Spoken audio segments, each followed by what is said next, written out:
हाँ जी, good evening class 10th। तो बेटे in the last lecture of electricity we discuss about series and parallel resistance. ठीक है, series and parallel combination of resistors. तो बेटे उनकी डेरिवेशन हमने समझी थी और उसमें सबसे इम्पोर्टेंट जो कंक्लूजन था वो ये था कि सर सीरीज सर्किट के अंदर जब भी बहुत सारे रेजिस्टेंस को यदि सीरीज में कनेक्ट किया गया है बेटे, तो उन सब रेजिस्टेंस के अंदर से फ्लो होने वाला इलेक्ट्रिक करंट सेम होगा। ठीक है, उन सभी रेजिस्टर्स का इलेक्ट्रिक करंट, उनमें से जो भी इलेक्ट्रिक करंट फ्लो कर रहा होगा 2 एम्पियर 3 एम्पियर, वो सभी के अंदर से सेम होगा। लेकिन उन सभी रेजिस्टर्स का पोटेंशियल डिफरेंस जो है वो डिफरेंट होगा। ऐसे ही सेम बेटे इन पैरेलल सर्किट, जब भी हमें बहुत सारे रेजिस्टेंस को यदि पैरेलल में कनेक्ट करना हो, if various numbers of resistors are connected in parallel, then तो बेटे उनका जो इलेक्ट्रिक करंट उनमें से फ्लो करेगा वो डिफरेंट होगा। सब में से अलग अलग अमाउंट में इलेक्ट्रिक करंट जाएगा और उन सबका पोटेंशियल डिफरेंस, पैरेलल के अंदर पोटेंशियल डिफरेंस सेम होता है। ठीक है, ये बात हमने जानी थी। ठीक है, क्या बताया मैंने, इंग्लिश में सुन लीजिए एक बार। Sir, if various numbers of resistors are connected in parallel, then current flowing through these resistors should be same and potential difference across all the resistors is current flow through all the resistors is different but potential difference is same। ठीक है बेटे, तो इन सब बातों के साथ आपको आज एक न्यूमेरिकल सोल्व करना है बेटे, ये सीरीज और पैरेलल का। हम ज्यादा न्यूमेरिकल से नहीं कर पाएंगे अभी, और ज्यादा प्रैक्टिस हम बाद में भी कर लेंगे क्योंकि बहुत सारे चैप्टर्स अभी मैंने करवाने आगे। ठीक है, तो फिर भी मैंने एक न्यूमेरिकल सिंपल सा एक और डिस्कस कर देता हूं मैं। लास्ट लेक्चर्स में हमने 2-3 एग्जाम्पल तो कर ही लिया था आई थिंक, तो ये लास्ट है। ठीक है बेटे, तो इसको जो जिस बच्चे ने ये न्यूमेरिकल इजीली समझ लिया ना बेटे, वो फिर सारे न्यूमेरिकल कर देगा। इसलिए मैंने ये ऐसा न्यूमेरिकल उठाया सेम। ठीक है काफी इजी है। आप देखो जरा ध्यान से, एक एक बात को बिल्कुल ध्यान से, और कम से कम इस क्वेश्चन के सॉल्यूशन को 2 या 3 बार रिपीट कर करके एक एक बात को सुनना समझना, ताकि आप आने वाले सभी न्यूमेरिकल्स को कर पाए। और पेपर में आना है सर एक न्यूमेरिकल 110% श्योर है। ठीक है, तो बच्चे देखो जरा क्वेश्चन पढ़ ले पहले। देखो, in the circuit diagram, sir ये एक सर्किट डायग्राम आपको गिवन है। इस सर्किट डायग्राम के अंदर फाइंड क्या करना है आपने, फाइंड करना है टोटल रेजिस्टेंस। सबसे पहले टोटल रेजिस्टेंस फाइंड आउट करना है। सेकंड बी पार्ट है sir total current of the circuit, पूरे सर्किट में से कितना amount of electric current flow कर रहा है। और सी पार्ट क्या कैलकुलेट करना है, current and potential difference of each resistor. हर एक जो रेजिस्टर है, हर एक जो ये रेजिस्टेंस है, इन तीनों रेजिस्टेंस का के अंदर से कितना करंट, यानी कि 4 ओम में से कितना करंट फ्लो करेगा, 10 ओम में से कितना करंट फ्लो करेगा, 15 ओम वाले इस रेजिस्टर में से कितना अमाउंट ऑफ करंट फ्लो करेगा, और इस 4 ओम का पोटेंशियल डिफरेंस कितना होगा, 10 ओम का पोटेंशियल डिफरेंस कितना होगा, 15 ओम का पोटेंशियल डिफरेंस कितना होगा। तो ये सारी बातें हमने इस पूरे सर्किट डायग्राम में फाइंड आउट करनी है। अब बेटे देखो, first step to solve the numericals of series and parallel combination of resistors. बेटे पहला स्टेप, फर्स्ट स्टेप इन न्यूमेरिकल्स को सोल्व करने के लिए क्या होता है बेटे, सबसे पहले आपने बच्चे इस स्विच को है ना यहाँ से ऑन करना होता है। जैसे मैंने ये पॉइंट लगाया तो ये स्विच पहले पॉइंट नहीं था तो ऑफ था। जैसे मैंने यहाँ से ये पॉइंट लगाया तो स्विच जो था ना वो ऑन हो गया। जैसे डॉट लगाते हैं स्विच का सिंबल कैसा हो गया, ये ऑन। आप मुझे बताओ, हमेशा positive terminal of the battery से इलेक्ट्रिक करंट आउट होता है, positive terminal of the battery से। तो बेटे पहला स्टेप यही है, फर्स्ट स्टेप यही है कि आपने positive terminal of the battery से इलेक्ट्रिक करंट को आउट करना है, चाहे वो कैसा भी सर्किट हो। ठीक है, फर्स्ट स्टेप।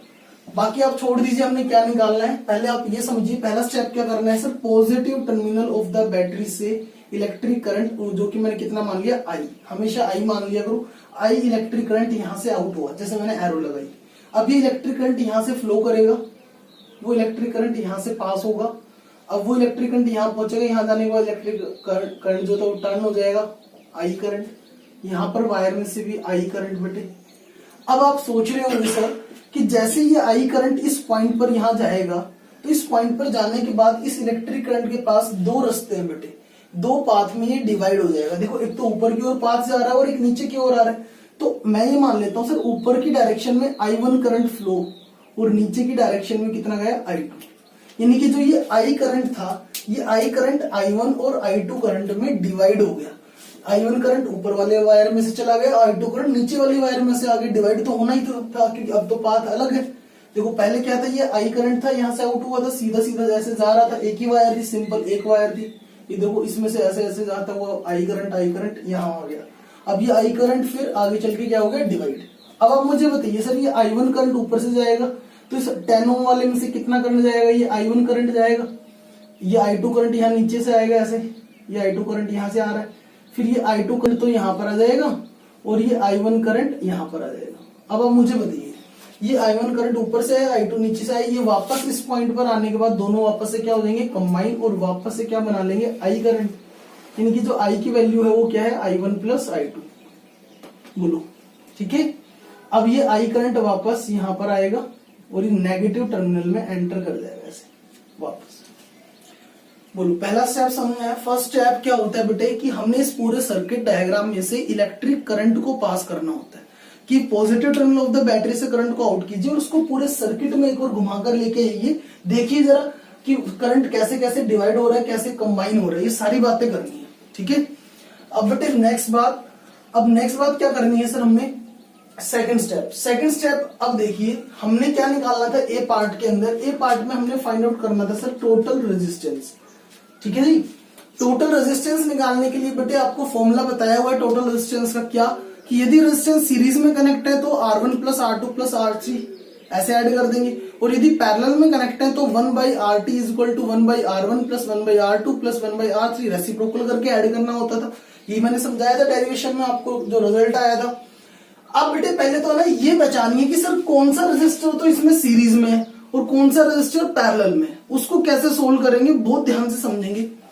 आप बेटे मुझे बताइए ये जो 10 ओम का रेजिस्टर है और जो ये 15 ओम का रेजिस्टर है, इसको फॉर एग्जांपल मैं मान लेता हूं सर ये R1 है अपने पास, इसको मैं मान लेता हूं सर ये R2 है, ठीक है, यानी कि 4 ओम 10 ओम ये 15 ओम, और इसको मैं मान लेता हूं सर ये R3 है, ठीक है जी। चलिए अब मुझे बताइए ये जो R1 और जो ये R2 है ये सीरीज में है या पैरेलल में, तो आप सब बच्चों का आंसर आई थिंक यही होगा सर कि ये सब दोनों के दोनों ये R1 और R2 कैसे हैं, पैरेलल में है। लेकिन बेटे बिल्कुल ही पैरेलल में है, लेकिन आपने इसको देखकर बता दिया, मुझे देखने में दिख रहा है सर ये पैरेलल में कंबाइन है, नहीं, आपने कभी भी ऐसे देखने में नहीं लगना है, ठीक है सर, देख के पता लग गया, ऐसे नहीं होता बेटे। फिर कहीं ऐसा न्यूमेरिकल आएगा जिसमें आप लोग ऐसे पैरेलल में आपको नजर नहीं आएंगे और आप फिर कर नहीं पाएंगे उनको। तो पैरेलल में या सीरीज में इसको पता लगाने के लिए एक ट्रिक होती है, एक कंसेप्ट है, वो जरा सीखिए बेटे। जिस रेजिस्टर्स में से जिन रेजिस्टेंस में से करंट की वैल्यू सेम है वो तो है बेटे सीरीज में, और जिन रेजिस्टर्स में से करंट की वैल्यू डिफरेंट है वो है पैरेलल में। आप मुझे बताओ इस R1 में से I1 करंट है और इस R2 में से I2 करंट है, it means that both the resistors are connected in parallel because the current flowing through these resistors that is I1 and I2 is also different, ठीक है। बट इसका मतलब ये हुआ कि I1 और I2 करंट इन दोनों में से डिफरेंट है, इसका मतलब ये दोनों कैसे कनेक्ट है, पैरेलल में कनेक्ट हुए कि नहीं हुए।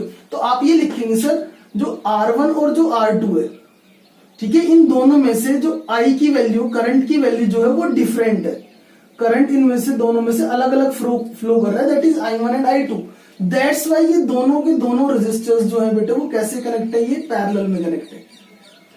ये मैंने आपको समझाने के लिए बताया ताकि आप लोग आगे कभी करेंगे ना, आपने पेपर में इतना नहीं लिखना होता। आप अब सीधा बताइए मुझे इन दोनों का यदि मैंने टोटल निकालना है, इन दोनों का टोटल R1 और R2 का, तो कैसे निकालूं, 1/R12, ये R12 क्या है सर, R12 इन दोनों का कंबाइंड रेजिस्टेंस R1 और R2 का, R12 से रिप्रेजेंट कर लिया, क्या आएगा पैरेलल में तो 1/R1 प्लस 1/R2, क्योंकि दोनों पैरेलल में है। अब मुझे बताइए क्या आ जाएगा, 1/R12 is equal to 1/10 plus 1/15, बेटे एलसीएम कितना आ गया 30, 10 3 is 30, 15 2 is 30, 5/30, 1/6, ये वैल्यू आ गई 1/R12 की, बोलो आई कि नहीं आई। इसका मतलब ये हुआ R12 जो आया वो कितना आ गया 6 ओम, ओम क्या होती है SI यूनिट ऑफ रेजिस्टेंस। ये 1/R12 1/6 आया, रेसिप्रोकल किया, R12 की वैल्यू हमारे पास आ गई है सर 6 ओम। यानी कि मैं ये कर सकता था कि मैं इन दोनों रेजिस्टर्स को यहां से रिमूव करूं और इन दोनों की जगह एक रेजिस्टर लगा दूं कितने ओम का, 6 ओम का। ऐसे इसका मतलब ये है कि सर इन दोनों का कंबाइंड रेजिस्टेंस 6 ओम है, तो मैं ऐसा भी कर सकता था कि मैं इन दोनों रेजिस्टर्स को यहां से रिमूव करके इन दोनों की जगह एक ही रेजिस्टेंस लगा दूं, कितने ओम का लगा दूं, 6 ओम का, ठीक है। अब नेक्स्ट बात बहुत ध्यान से समझेंगे। आप मुझे बताओ बेटे ये जो R12 जो रजिस्टर आया 6 ओम का, ठीक है, इसमें से कितना amount of electric current flow करेगा इस R12 में से? सोचो सर, ये R12 जो आया 6 ओम, ये R1 और R2 का कॉम्बिनेशन है। R1 में करंट कितना था I1, R2 में कितना था I2। तो इन दोनों का जब हमने रेजिस्टेंस ऐड कर दिया जो कि 6 ओम आया, टोटल आ गया, तो इन दोनों का करंट भी ऐड कर दो। करंट कितना है? I1 और I2 है। तो इसमें से कितना करंट फ्लो करेगा? I1 plus I2 current flow करेगा। इस टोटल में से 6 ओम में से I1 प्लस I2 करंट भी ऐड हो जाएगा। और I1 प्लस I2 किसके इक्वल होता था? I के इक्वल होता था। इसका मतलब ये हुआ कि जो R12 दैट इज 6 ओम, ठीक है, जो 6 ओम का जो ये रेजिस्टर है बेटे, इसमें से I करंट फ्लो होगा, ठीक है, I करंट जाएगा। और जो ये R3 है जो कि 4 ओम का है, इसमें से करंट कितना है? इसमें से भी I है। बोलो अब देखना जरा सर, इसमें इन दोनों का कंबाइंड रेजिस्टेंस कितना? 6 ओम। 6 ओम में से करंट कितना सर? I। करंट कितना सर? I। और इस 4 ओम में से भी करंट कितना? I। आप मुझे बताओ ये जो R3 है और जो ये R12 है, R12 में करंट I, R3 में भी करंट I। करंट की वैल्यू R3 और R12 में क्या है बेटे? सेम है। इट मींस दैट ये दोनों कैसे कनेक्ट है? सीरीज में। सीरीज कॉम्बिनेशन में करंट की वैल्यू क्या होती है? सेम। अब मुझे बताओ, मैं यहां पर लिख भी देता हूं सर, कि जो R3 है एंड जो R12 है, ठीक है, इन दोनों रेजिस्टर्स में बेटे जो I की वैल्यू है करंट, वो क्या है बेटे? सेम है। करंट की वैल्यू इन दोनों में क्या है? सेम है, ठीक है। यदि इनमें करंट की वैल्यू सेम है तो ये दोनों कैसे कनेक्ट होंगे बताओ?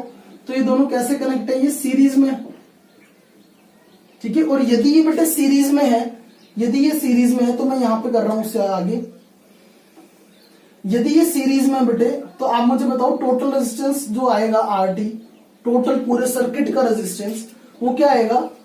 R3 प्लस R1 आएगा कि नहीं आएगा? उन दोनों को ऐड कीजिए जरा, क्या आ जाएगा? ये R3 कितने ओम था सर? 4 ओम, प्लस R12 कितने ओम था सर? 6 ओम। टोटल रेजिस्टेंस कितना आ गया सर? 10। बोलो तो टोटल रेजिस्टेंस कितना आ गया सर? 10 ओम इस पूरे सर्किट का। तो ए पार्ट हमारा सोल्व हो गया sir. Total resistance of the circuit कितना है? 10 ओम। क्लियर। अब बी पार्ट की ओर बढ़ते हैं सर। बी पार्ट में बेटे यहां पर सोल्व कर रहा हूं, जरा ध्यान दीजिएगा। बी पार्ट क्या है sir? Total current. Total current कितना फ्लो कर रहा है सर? ये I जा रहा है पूरे सर्किट में से। टोटल करंट तो कितना है? I है। तो आपने इस I की वैल्यू फाइंड आउट करनी है। देखो बेटे, बहुत ही सिंपल बातें बताता हूं। जब भी आपको टोटल रेजिस्टेंस निकालना हो ना, तो आप लोग रिजल्टेंट रेजिस्टेंस का फॉर्मूला लगाएं। जब भी आपको टोटल रेजिस्टेंस निकालना हो तो आप सबसे पहले ये चेक कीजिए सर करंट की वैल्यू किस में सेम है और कहां पर करंट की वैल्यू डिफरेंट है, और उसके अकॉर्डिंग पहचानिए कि कौन सीरीज में है कौन पैरेलल में है। और जो सीरीज में उनके ऊपर सीरीज वाला फॉर्मूला लगा देंगे, पैरेलल में उसके लिए पैरेलल वाला फॉर्मूला यूज कर लेंगे। सिंपल है। लेकिन जब आपको इलेक्ट्रिक करंट और जब आपको इलेक्ट्रिक पोटेंशियल, नेक्स्ट वाले पार्ट में पोटेंशियल भी है, ठीक है, जब भी आपको करंट और पोटेंशियल डिफरेंस निकालना हो तो आप हमेशा ओम्स लॉ लगाइए। क्या लगाइए? Ohm's law. और ओम्स लॉ जब भी लगाएंगे बेटे तो वो उतने सर्किट पर लगाएं जितने सर्किट का करंट पूछा गया है।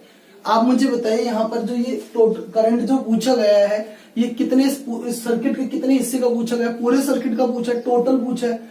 तो पूरे सर्किट के ऊपर ओम्स लॉ लगाइए। ओम्स लॉ क्या होता है सर? V = RI। आप मुझे बताओ टोटल करंट I निकालना था according to Ohm's law.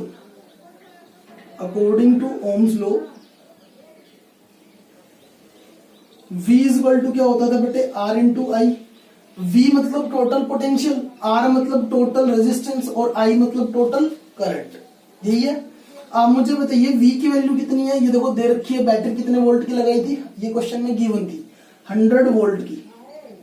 Total resistance पूरे सर्किट का करंट पूछा है। टोटल रेजिस्टेंस कितना है सर? 10 ओम। और टोटल करंट कितना माना था मैंने? I करंट फ्लो कर रहा है। बट इस जीरो से ये जीरो क्या हो जाएगी? कैंसिल। ये I की वैल्यू कितनी आ जाएगी? 10 एम्पियर। तो आप मुझे बताइए टोटल करंट सर्किट में से कितना फ्लो हो रहा है सर? 10 एम्पियर। इसका मतलब ये हुआ कि सर्किट से यहां से ये ये 10 एम्पियर करंट आउट हुआ था, ये 10 एम्पियर करंट यहां पर गया, ये 10 एम्पियर करंट यहां पर गया और ये 10 एम्पियर करंट भी यहां पर था। लेकिन फिर जैसे वो यहां पर पहुंचा तो ये करंट क्या हो गया फिर डिवाइड, किसमें, I1 और I2। आगे मुझे नहीं पता अब इसमें करंट कितना गया, इसमें करंट कितना गया, वो मुझे नहीं पता। मुझे ये पता है कि सर ये जो टोटल करंट है वो 10 एम्पियर है, हम बस इतना जानते हैं। बोलो ठीक है, ये बात समझ में आ गई है। तो बेटे ये दो पार्ट पहले आप लोग इसको नोट डाउन कर लीजिए अच्छे से, ए और बी पार्ट, उसके बाद में इसको रब कर रहा हूं, उसके बाद हम सी पार्ट समझेंगे। ठीक है, पहले इसको आप इतने को नोट डाउन कर लीजिए। और ए और बी पार्ट की आपने क्या क्या बातें याद रखनी है। टोटल करंट जो कि मैंने लिख भी दिया, कितना आया है हमारे पास 10 एम्पियर, और ये इन दोनों का टोटल रेजिस्टेंस कितना आया था 6 ओम, और पूरे सर्किट का टोटल रेजिस्टेंस कितना आया था 10 ओम। इन सब बातों को याद रख लीजिए, बाकी इनको नोट डाउन करके पॉज करके वीडियो को जल्दी से कीजिए। मैं रब कर रहा हूं बेटे इसको, फिर सी पार्ट करेंगे।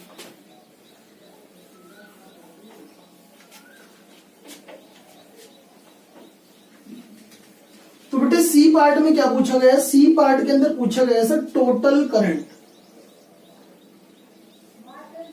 सी पार्ट में हमसे ये पूछा sir find the, sorry C part में टोटल करंट नहीं पूछा, सी पार्ट में क्या पूछा गया है देखते हैं जरा।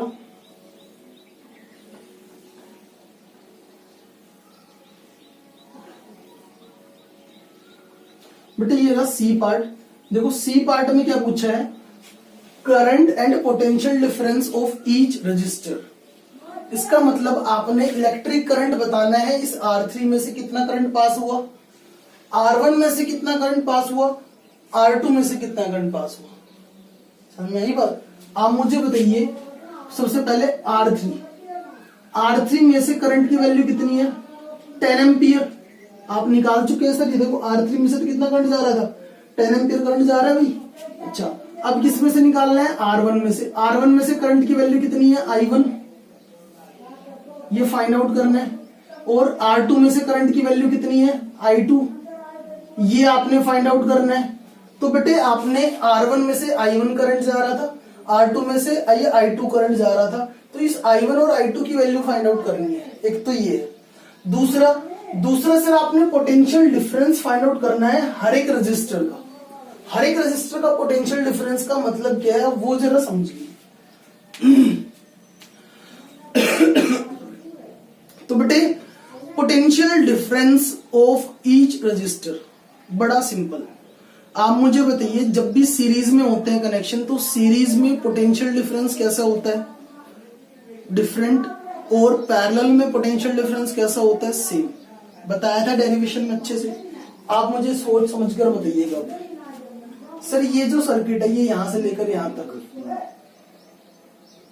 ये ए से लेकर, सॉरी पी मान लेता हूं इसको, चलो इस पी पॉइंट से ये क्यू पॉइंट तक, ये पी से लेकर क्यू तक जो वायर थी, ये वायर इस क्यू से लेकर और यहां तक मैं मान लेता हूं, चलो ये आर तक। ठीक है, पी से लेकर क्यू तक और क्यू से लेकर आर तक। ये जो पी क्यू है ये इस क्यू आर के साथ में कैसे कनेक्ट है, सीरीज में। बताया था मैंने ये, देखो जरा पी क्यू से लेकर क्यू आर तक कैसे कनेक्ट है, सीरीज में। तो आप मुझे बताइए, बहुत ध्यान से समझ लेंगे, यही सी पार्ट सी आप लोगों को बात समझ में नहीं आती बस, बाकी तो दोनों पार्ट इजी थे वो। अब कैसे निकालेंगे देखो, मैं ये कह रहा हूं बेटे जो ये R3 है और जो ये R12 था, ये दोनों कैसे कनेक्ट थे, सीरीज में। कैसे कनेक्ट थे ये दोनों, सीरीज में। यदि ये दोनों सीरीज में कनेक्ट थे तो इन दोनों के बीच में पोटेंशियल डिफरेंस क्या होगा, डिवाइड। पोटेंशियल डिफरेंस डिवाइड होगा, इसका मतलब पोटेंशियल डिफरेंस दोनों के अंदर क्या होगा, डिफरेंट होगा। बोलो होगा कि नहीं होगा। टोटल पोटेंशियल डिफरेंस बैटरी से कितना आया था 100 वोल्ट। ये जो 100 वोल्ट का पोटेंशियल डिफरेंस था वो यहां से लेकर यहां तक, इसके अंदर मैं मान लेता हूं फॉर एग्जांपल इसमें चला गया ये V1, चलो मैं सीधा लिख देता हूं VPQ, या फिर V1 मान लो। चलो बोलो ये V1 और ये Q से लेकर R तक, ये यहां पर ये V2। बोलो ये V1 और V2 के अंदर ये पोटेंशियल डिफरेंस क्या हो जाएगा, V1 और ये V2 के अंदर दो हिस्सों में पोटेंशियल डिफरेंस क्या हो जाएगा, डिवाइड हो जाएगा। क्यों? क्योंकि ये PQ और QR यानी कि R3 और R12 कैसे कनेक्ट है, सीरीज में कनेक्ट है। क्लियर? अब मुझे बताइए जरा, यदि ये दोनों सीरीज में कनेक्ट है तो पोटेंशियल डिफरेंस डिवाइड होगा, तो मुझे पहले ये बताइए ये V1 की वैल्यू कितनी आएगी, बहुत ध्यान से समझ लेंगे। क्या V1 क्या है sir, potential difference across R3 resistor, ये V1 है आपका। ठीक है, इसकी वैल्यू क्या आएगी, ओम्स लो। मैंने क्या बताया, जब भी V या I में से कुछ भी निकालना हो आप ओम्स लो लगा दीजिए। और ओम्स लो कहां पर लगाएंगे, उतने ही पार्ट पर लगाएंगे जितने पार्ट का आपके पास पोटेंशियल या करंट पूछा गया है। आप मुझे बताइए जो पोटेंशियल डिफरेंस V1 है ये किसका पूछा है, केवल ये V1 पोटेंशियल ये Q से यहां से लेकर यहां तक है ना बस। तो आप इस वायर P से लेकर Q तक ओम्स लो लगा दीजिए। ओम्स लो के अकॉर्डिंग P से लेकर Q तक क्या आएगा, V इक्वल टू RI होता है। ओम्स लो लगाइए, V equal to RI, P से लेकर Q तक पोटेंशियल कितना है V1, ये रख दिया सर V1। रेजिस्टर कितना है यहां से P से लेकर Q तक R3, ये R3 रख दिया सर। करंट कितना है सर इसमें से P से लेकर Q तक, तो I ही करंट जा रहा था, I देखो 10 एम्पियर। करंट कितना रहेगा I, V1 निकालना था sir, V1 equal to R3 की वैल्यू 4, I की वैल्यू कितनी थी 10, तो ये 10 इंटू 4 कितना आ गया 40 वोल्ट। बोलो, तो पोटेंशियल डिफरेंस आ गया 4 ओम रेजिस्टर के क्रॉस, जो कि V1 माना था, कितना आया 40 वोल्ट। चलिए अब देखते हैं V2। अब बेटे V2 निकालना सेम, आप लोग मुझे बताइए V2 क्या है, V2 क्या है बोलो जरा, potential difference across resistor R2 and R3। ठीक है, ये V2 है। चलो बताओ, ओम्स लो लगाओ। अब मुझे बताओ ये जो V2 पोटेंशियल डिफरेंस है ये कहां से कहां तक है, Q से लेकर R तक। तो Q से लेकर R तक ओम्स लो लगाओ। फॉर्मूला क्या है sir, V equal to RI। पहली चीज क्लियर। अब मुझे बताइए सर V से लेकर R तक, सॉरी Q से लेकर R तक पोटेंशियल कितना मानना है V2, ये रख दिया सर। पोटेंशियल कितना मानना है V2। ठीक है भाई। अच्छा, रेजिस्टर कितना है, Q से लेकर R तक का रेजिस्टेंस बता दो। Q से लेकर R तक, Q से लेकर R तक इन दोनों का टोटल रेजिस्टेंस, दोनों कंबाइन है ना, ये भी आता है और ये भी आता है, तो इन दोनों का टोटल ले लो। इसका और इसका टोटल कितना आया था R12, पिछले वाले पार्ट में निकाला हमने, R12 आया था ना, ये R12। ठीक है, तो V2 की वैल्यू कितनी आ जाएगी, R12 कितना आया था 6, और I की वैल्यू टोटल करंट, भाई Q से लेकर R तक टोटल करंट तो दोनों का कंबाइन वोल्ट। तो इसका मतलब ये हुआ कि बैटरी से जो 100 वोल्ट का पोटेंशियल डिफरेंस आया वो बेटे 40 वोल्ट तो इसने रख लिया और 60 वोल्ट पोटेंशियल इसके पास चला गया। ठीक है, 40 वोल्ट तो यहां इसने ले लिया और 60 वोल्ट आगे चला गया। अब मैंने निकालना सर इस I1 और I2 की value, current through all resistors. I1 क्या है यहां पर, I1 क्या है, करंट अक्रॉस या फिर current flows through, current flowing through R1 across 10 ohm. बताओ I1 की वैल्यू क्या बताया, ओम्स लो लगाओ। ओम्स लो क्या होता है, V इक्वल टू RI। ठीक है, करंट किसका निकालना है इस R1 का, तो R1 ले लो। कितना करंट माना हुआ I1 ले लो। पोटेंशियल डिफरेंस किसका लेना है, R1 का। आप खुद सोचना, बताना मुझे इस R1 का पोटेंशियल डिफरेंस कितना होगा और इस R2 का पोटेंशियल डिफरेंस कितना होगा। ये दोनों कैसे कनेक्ट है, पैरेलल में, और पैरेलल में पोटेंशियल क्या होता है, सेम। पैरेलल में पोटेंशियल क्या होता है, सेम। यानी कि जो 60 वोल्ट है वो 60 वोल्ट ही इसका भी होगा R2 का, और ये 60 वोल्ट ही इस R1 का भी होगा। तो बेटे यहां पर पोटेंशियल V2 मैंने रखा 60 वोल्ट, R1 की वैल्यू 10 ओम, I1 की वैल्यू मैंने निकालनी है, 0 से ये 0 कैंसिल हुई, I1 की वैल्यू कितनी आ रही है 6 एम्पियर। इसका मतलब ये 6 एम्पियर करंट यहां पर फ्लो होगा। अब मैंने निकालनी है R2 की, यहां पर भी ओम्स लॉ लगाओ। I2 की वैल्यू निकालनी है मैंने, I2 V इक्वल टू क्या होता है सर, RI। I2 मैंने निकालना है, ये कितना है R2 और पोटेंशियल कितना है V2, क्योंकि पोटेंशियल दोनों का क्या होगा सेम। तो ये 60, R2 की वैल्यू 15, I2 निकालना था। बोलो 15 4 जा 60, तो I2 की वैल्यू कितनी आ गई है 4 एम्पियर। बोलो क्लियर। तो अब आप लोग मुझे बताइए कि सर टोटल करंट कितना 10 एम्पियर। ठीक है, ये 10 एम्पियर करंट गया, 10 एम्पियर करंट इसमें ऊपर कितना चला गया 6, नीचे वाले में कितना आ गया 4, निकाला भी हमने ये रहा। ठीक है, फिर ये 6 और 4 ऐड हो गए, वापस 10 बना लिया। टोटल पोटेंशियल कितना था 100 वोल्ट। 100 वोल्ट में से 40 वोल्ट किसने रख लिया इस पीक्यू रेजिस्टर ने, और 60 वोल्ट किसको दे दिया आगे R1 और R2 को, क्योंकि ये दोनों पैरेलल में से दोनों के पास ही 60-60 रहेगा, क्योंकि पैरेलल पोटेंशियल सेम है। ठीक है, टोटल रेजिस्टर इस R1 R2 का कितना आया था 6 ओम, पूरे सर्किट का टोटल रेजिस्टर 10 ओम। तो सर इस क्वेश्चन को बहुत ध्यान से आप लोग देख लीजिए, समझ लीजिए कि सर ये कैसे होगा। ठीक है, तो बेटे एक और बात, advantage of series and parallel circuits. ठीक है, वो जो एडवांटेज है सीरीज और पैरेलल सर्किट में वो मैं आपको जल्दी से बताता हूं, पॉज करके इसको नोट डाउन कीजिए। जल्दी से इसको बेटे पॉज कर रहा हूं मैं, एक बार नोट डाउन कर लीजिए।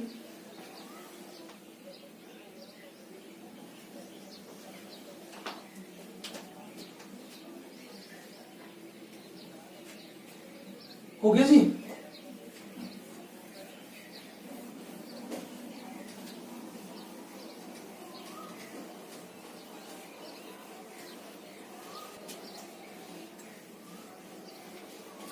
तो बेटे अब हमने ये जानना है सर एक टॉपिक आपके कि सर सीरीज सर्किट और पैरेलल सर्किट के एडवांटेज और डिसएडवांटेज क्या है, वो जरा देखते हैं पहले।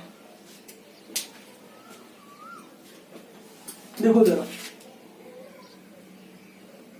Disadvantage of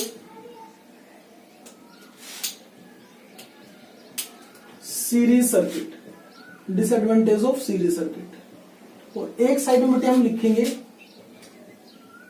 advantage of parallel circuit.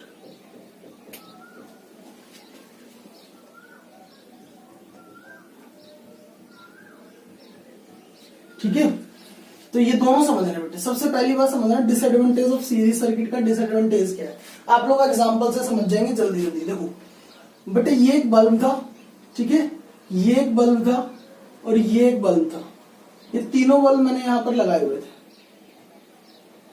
ठीक है, और यहां पे हमारे पास ये मेन स्विच था और ये यहां पर बैटरी थी। ठीक है, ये बल्ब B1 था, ये बल्ब B2 था, ये बल्ब B3 था। आप लोग देख पा रहे होंगे बेटे ये तीनों, जैसे मैं यहां से स्विच को ऑन करूंगा यहां से आई करंट आउट होगा और ये आई इन तीनों में से फ्लो करना स्टार्ट कर देगा। बोल जाएगा कि नहीं जाएगा तीनों में आई करंट, इतनी बात क्लियर। अब आप मुझे बताना, यदि गलती से ये तीनों बल्ब जैसे करंट जाएगा तीनों बल्ब क्या करना स्टार्ट कर देंगे, ग्लो करना स्टार्ट कर देंगे तीनों के तीनों बल्ब ऐसे। ठीक है जी, अब आप मुझे बताना सर यदि गलती से कभी ये जो बल्ब B2 था, यदि ये बल्ब B2 जो बल्ब था ये खराब हो गया, इसमें कुछ डिफेक्ट आ गया बल्ब B2 में, ठीक है, तो आप मुझे बताइए क्या यहां से आगे करंट जाएगा, नहीं जाएगा। तो ये B3 बल्ब क्या ग्लो करेगा, नहीं करेगा। ये B3 बल्ब भी क्या हो जाएगा, अपने आप ही खराब हो जाएगा। और यदि यहां से आगे करंट नहीं गया तो क्या वो करंट वापस घूमकर यहाँ आएगा, तो क्या फिर अगली बार यहाँ जाएगा, नहीं ना। यानी कि इसके बाद सर्किट क्या हो गया, ब्रेक हो गया। यदि B2 ही खराब हो गया तो सर्किट तो पूरा टूट गया, करंट फ्लो ही नहीं करेगा, तो पूरे सर्किट का करंट कितना हो जाएगा, 0। सर्किट ब्रेक हो गया, ना ये B1 चलेगा कुछ देर बाद, ना तो ये B1 चलेगा, ना B2 ना B3, तीनों के तीनों क्या हो जाएंगे, खराब हो जाएंगे। यानी कि सर्किट क्या हो जाएगा, ब्रेक हो जाएगा, ये दोनों बल्ब भी ग्लो नहीं करेंगे। समझ में आई बात, ये मैं समझाना चाह रहा था बेटे कि सीरीज सर्किट के अंदर, ठीक है, in case of series circuit if one of our electric device, यदि हमारा एक भी इलेक्ट्रिक डिवाइस कहीं पर बीच में कोई भी इलेक्ट्रिक बल्ब डिवाइस, एक भी डिवाइस खराब हो गया ना बेटे, तो उसके कारण बाकी के भी सभी बल्ब्स वो भी ग्लो नहीं करेंगे, वो भी अपने ऑटोमेटिकली क्या हो जाएंगे, ऑफ हो जाएंगे, बंद हो जाएंगे, उनकी भी सप्लाई कट हो जाती, सर्किट ब्रेक हो जाता। ये क्या है, डिसएडवांटेज है किसकी, सीरीज सर्किट की। पैरेलल सर्किट में देखना जरा कैसा है, इसमें ये एडवांटेज है, क्या है देखो जरा। मान लो ये अपने पास एक बल्ब था, ठीक है, फिर एक बल्ब ये था, एक बल्ब ये था, ये तीनों बल्ब थे और इन तीनों को मैंने पैरेलल में जोड़ा। तीनों को कैसे जोड़ दिया मैंने, ये बस पैरेलल में, ठीक है जी। अब आप देखना जरा, यदि इन तीनों को पैरेलल में मैंने जोड़ दिया बेटे, तो जैसे स्विच को ऑन करूंगा यहां से आई करंट आउट होगा। अब ये आई करंट यहां जाके क्या हो जाएगा, डिवाइड I1, इसमें I2 और इसमें I3, ऐसे डिवाइड हो जाएगा। तो ये बल्ब मान लिया था मैंने B1, ये बल्ब B2 था, ये बल्ब B3 था। कैसे कनेक्ट है तीनों, पैरेलल में, क्योंकि करंट क्या है, डिफरेंट। ये करंट I1, ये करंट I3 और ये करंट I2 आकर के वापस क्या बन जाएगा, I, और ये I करंट कहाँ जाएगा, यहाँ पर। आप मुझे बताइए, यदि गलती से ये B2 बल्ब खराब हो गया, चलिए ये हट गया, ये डिफेक्ट हो गया, इसमें डिफेक्ट आ गया B2 में, तो ये बल्ब ग्लो तो नहीं करेगा क्योंकि ये तो खराब हो गया। आप मुझे बताइए, इसमें यदि चला गया तो ये I2 करंट यहां से फ्लो नहीं करेगा, ये I2 करंट क्या हो गया, कट हो गया। तो क्या ये बल्ब भी काम नहीं करेंगे, ये तो करेंगे। अब क्या होगा, ये जो करंट आएगा वो इन दोनों में डिवाइड हो जाएगा, बस B1 में चला जाएगा और नीचे किस में आ जाएगा, B3 में। इसमें चाहे खराब रहने दो, ये यहाँ से सर्किट पूरा कर लेंगे अपना। बोलो कर लेंगे नहीं कर लेंगे। यदि ये बल्ब खराब हो गया तो उससे इनके ऊपर कोई फर्क नहीं पड़ेगा, ये तो कंटिन्यूअसली क्या करेंगे, ग्लो करेंगे। तो ये एक फायदा है ना, यदि हमने पैरेलल के अंदर बल्ब को जोड़ा था तो यदि एक भी बल्ब खराब हो गया तो बाकी के सभी बल्ब ऑटोमेटिकली वैसे ही काम करते रहेंगे, ये बात है। तो इसकी वो डिसएडवांटेज थी, इसी की क्या है वो एडवांटेज है। बेटे हमारे हाउस होल्ड के अंदर, हमारे घर के अंदर हमारी जितनी भी वायरिंग की गई है ना, जो भी हमारे डिवाइस जैसे फैन है, बल्ब है, ठीक है, आपके घर के अंदर एसी है, फ्रिज है, वो सब के सब बेटे पैरेलल में कनेक्ट हैं एक दूसरे से। कैसे कनेक्ट है, पैरेलल में कनेक्ट है, ठीक है। दूसरी बात समझना, दूसरा पॉइंट क्या है सर, इसकी डिसएडवांटेज क्या है, आप मुझे बताइए। आप यदि इस स्विच को ऑफ कर देंगे तो ये तीनों बल्ब स्विच ऑफ हो जाएंगे। चलिए एक और बात समझना, मैंने ये स्विच यहां पर लगा दिया, एक स्विच यहां लगाया था, एक स्विच मैंने यहां लगाया था, एक स्विच मैंने यहां लगाया था, ठीक है। ये स्विच भी ऑन है, ये भी ऑन है, ये भी ऑन है। अब देखना, यदि मैंने इस बल्ब को बंद करना है, B3 को, यदि मैंने इस B3 बल्ब को ऑफ करना है तो मैं इस स्विच को ऑफ कर दूं। जैसे ये स्विच ऑफ होगा B3 तो ऑफ हो ही जाएगा, साथ में क्या ये ऑन रहेंगे नहीं ना, क्योंकि आगे करंट जाएगा ही नहीं फिर, तो ये भी क्या हो जाएंगे, ऑटोमेटिकली बंद हो जाएंगे। यानी कि आप जब भी सीरीज में जोड़ेंगे, इन सीरीज कनेक्शन, जितने भी डिवाइसेस को आपने सीरीज में जोड़ा हुआ है बेटे, आप उनको सेपरेटली स्विच ऑन और स्विच ऑफ नहीं कर सकते। यदि आप एक को बंद करेंगे तो सारे के सारे बंद हो जाएंगे, आप इनको सेपरेटली ऑपरेट नहीं कर सकते। समझ में आई बात। यदि घर के अंदर ऐसे सीरीज में जोड़ देते, सोचो एक बार, आपने फैन बंद करना है, आपको फैन की जरूरत है, आपने लाइट को ऑफ करना है, आपने बटन दबाया, साथ साथ फैन भी ऑफ हो गया, लाइट भी हो गई, एक साथ ही, एक ही कनेक्शन है दोनों। ऐसा होता है, नहीं होता ना, क्यों, क्योंकि फैन के लिए अलग स्विच है और लाइट के लिए अलग स्विच है। अलग स्विच क्यों है बेटे, क्योंकि वो दोनों पैरेलल में कनेक्ट है। यदि वो सीरीज में होते तो आप उनको अलग अलग ऑफ या ऑन नहीं कर सकते थे। तो घर के अंदर वायरिंग कैसी होती है सर, पैरेलल में होती है। क्लियर, चलिए तो इस बात का ध्यान रखिए। थर्ड बात क्या है सर, आप मुझे बताइए, यदि तीनों बल्ब सीरीज में है तो क्या तीनों का पोटेंशियल डिफरेंस सेम होगा, नहीं होगा ना। सीरीज के अंदर पोटेंशियल डिफरेंस क्या हो जाता है, डिवाइड। तो जो टोटल पोटेंशियल डिफरेंस आया, जो टोटल पोटेंशियल डिफरेंस मैंने इस बैटरी से फॉर एग्जांपल 200 वोल्ट का पोटेंशियल, 200 वोल्ट का पोटेंशियल डिफरेंस दिया था, और वो 200 वोल्ट पोटेंशियल ना तो इसके पास कंप्लीट पहुंचेगा, ना इसके पास, ना इसके पास, तीनों के पास पोटेंशियल डिफरेंस की वैल्यू क्या होगी, डिफरेंट होगी। समझ में आई बात। तो टोटल पोटेंशियल डिफरेंस इनके पास पहुंचेगा ही नहीं पहुंचेगा तो ये थोड़े ग्लो भी क्या करेंगे, कम करेंगे, क्योंकि जितना पोटेंशियल डिफरेंस उतना ही current. V is directly proportional to I, हमने पढ़ा ओम्स लॉ से। तो यदि पोटेंशियल डिफरेंस कम जाएगा तो करंट भी इनमें क्या हो जाएगा, कम जाएगा।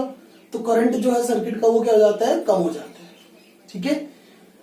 ऐसे ही इसमें पोटेंशियल डिफरेंस क्या जाएगा, जितना बैटरी से आया था 200 वोल्ट, तो 200 वोल्ट इसमें जाएगा, 200 वोल्ट इसमें जाएगा, 200 वोल्ट इसमें जाएगा। तो पोटेंशियल डिफरेंस यहां पर चेंज नहीं होता, कंप्लीट जाता है। कंप्लीट जाएगा तो करंट भी क्या जाएगा, इसमें पूरा जाएगा, और ये पोटेंशियल डिफरेंस ड्रॉप नहीं होगा। तो बोलो इतनी बातें क्लियर है। तो बेटे इन सब बातों के साथ, ठीक है, नेक्स्ट क्लास में, ठीक है, हम लास्ट लेक्चर करेंगे इसका, दैट इज पावर, ठीक है, इलेक्ट्रिकल पावर के बारे में और जूल्स लॉ ऑफ हीटिंग, ठीक है। तो जूल्स लॉ ऑफ हीटिंग और इलेक्ट्रिकल पावर के बारे में नेक्स्ट लेक्चर में हम डिस्कस करेंगे। तब तक के लिए आप इस न्यूमेरिकल को अच्छे से देखिए और लगातार मेहनत कीजिए। ठीक है, ओके बच्चे, थैंक यू।